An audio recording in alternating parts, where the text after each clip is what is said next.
Adversity is a part of life. Adversity, none of us are immune to experiencing adversity in our lifetimes. It's only detrimental to healthy development when kids don't have, a system of caring adults to help them through it. Kids having to deal with things and navigate things without help that their brains and bodies aren't equipped yet to face. Friday, May 20. Hello. The address in your emergency. Mama, what's this address? Mama, what is the address? Okay, hold on now. Listen to me. Give me a description. What does he look like? Okay, listen to me, honey. I know you're upset. Are you safe? Are you in the car?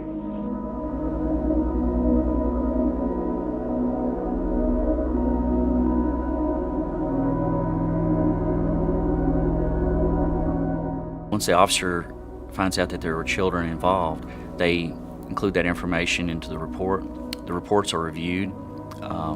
Then that information goes to the responsible person here, who's the point of contact. They would actually get in touch with that school.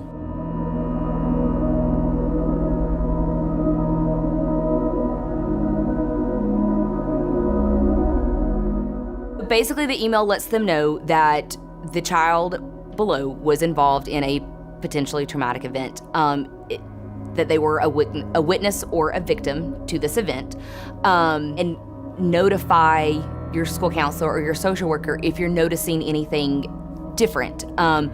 It does very specifically explain, please do not ask the child what happened to them, or do not say, so I got this report and I know the police came to your house last night. It's really just the observation for them to know, hey, something happened. I need to just kind of keep an eye on little Johnny. So it's not my job to investigate what happened, but it's just my job to check on the student and make sure that they are okay. Sometimes we'll come in here in this library and we will just sit back on the couch and we'll just talk. They will have a conversation with me. They'll feel comfortable. They're safe. They know they're in a safe place with me.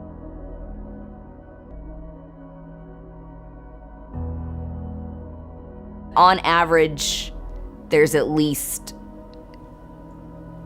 10 to 15 a day.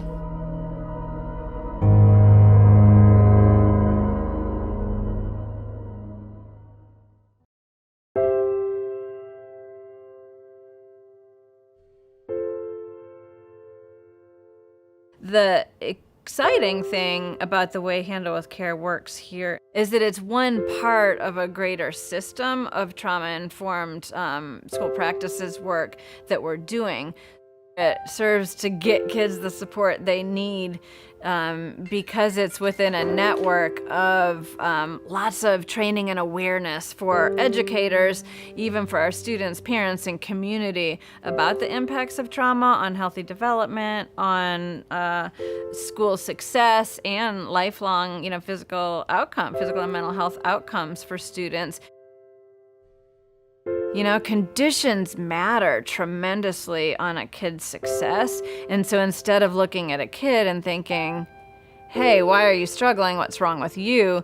We have the platform for a real change in thinking. Hey, maybe the conditions aren't right for this student. Maybe there are things going on outside of school, but what can we do in the school setting to make the conditions right to set them up for success? So that's part of the story.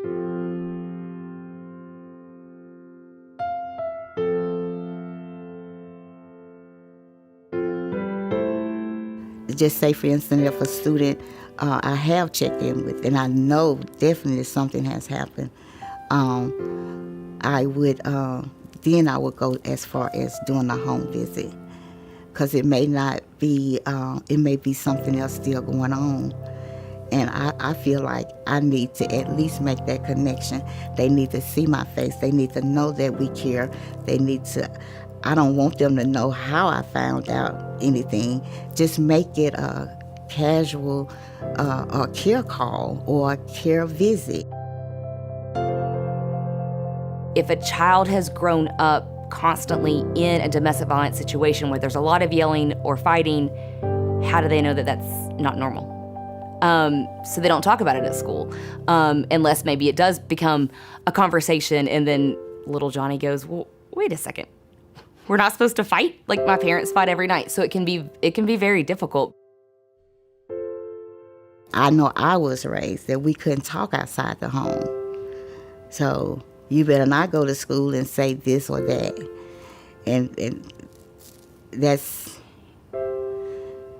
it's kind of, once you know that you can't do that, then you don't do it. But you also have to take in consideration that that's not the only way to find out if something is going on, is to verbally speak it. They'll write about it. They draw a picture of it. And it don't even have to be the behavior change. It can come out in a story.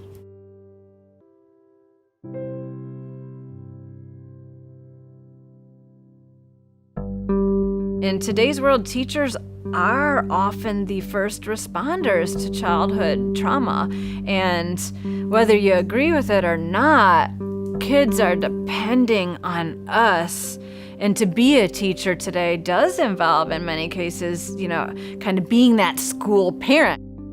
It really takes a village. And I think, yes, there are some teachers that initially push back and say, well, I didn't get in this work because I want to do all this, social emotional stuff. I did this because I love math and I want to impart that love for math on my students. And so we have a way to reach those teachers. That's where we really talk about the brain science and show the importance of, healthy brain development and the role of conditions or life experiences on brain development, and how even if it's just math that you care about, you've got to care about this too, because emotions are the fast lane to the brain. We don't want to stigmatize that child. On the handle with care, so it's if they're a victim or a witness. So that doesn't mean that their family or that their mom or their dad or their caregiver was the one who caused the incident. They could have been at a friend's house. They could have, it doesn't automatically mean that it was that child's caregiver. We then oftentimes can be like, well, they just come from a bad family, or that's why, and that's just not the case.